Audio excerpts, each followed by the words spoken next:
مشاركة وفد حكومة الجمهورية العربية السورية في اجتماع مجلس جامعة الدول العربية. 6 أعوام على تعليق عضوية سوريا في الجامعة العربية.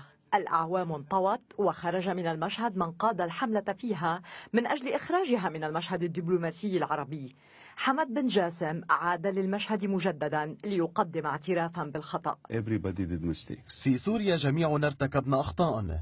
مجالس المعارضة طليعة التدخل القطري في سوريا من مجلس أنطاليا في حزيران يونيو العام 2011 إلى كل المؤسسات فيما بعد التي اتخذت مقرا لها على طول الحدود التركية السورية في الريحانية وأنطاكيا وغازي عنتاب. نعلن عن تشكيل الجيش السوري الحر. رياض الأسعد في تموز يوليو 2011 يعلن تأسيس الجيش الحر أولى الأذرع العسكرية لتدخل الدوحة والرياض في سوريا. ومع انتهاء العام الأول للحرب أسقط انتحاري في حي الميدان الدمشقي 30 شهيدا من شرطة الحي لتسقط معهم خرافة سلمية الحراك وليتوجه بعدها نهائيا نحو الإرهاب تحت رايات النصرة وأخواتها.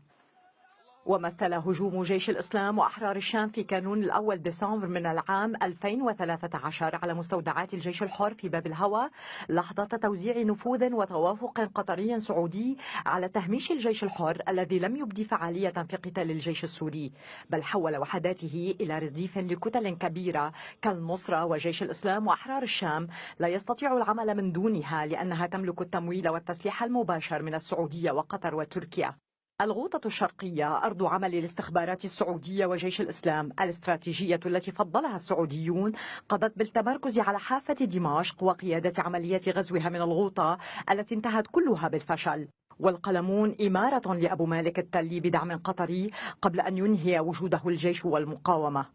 وباستثناء معبر باب الهوى يسيطر أبو محمد الجولاني على كامل تخوم لواء اسكندرون وإدلب، ومنها هاجم الفصائل المدعومة سعوديا من جمال معروف واستولى على مستودعات أسلحته الأمريكية وصواريخ التاو لحركة حازم، وأخيرا على الفرقة 13. ومع تصاعد الخلاف الخليجي بدأت قطر تطرح نفسها طرفا في قتال الإرهاب والمجموعات التكفيرية في سوريا بعد أن كانت النواة التي اعتمدت عليها، وهو ما يتقاطع مع الاستراتيجية الروسية. موسكو حاولت التوسط لفتح قناة بين الدوحة ودمشق لكن الأخيرة رفضت واشترطت موافقة الشعب السوري أولا. ديما نصيف، دمشق، الميادين.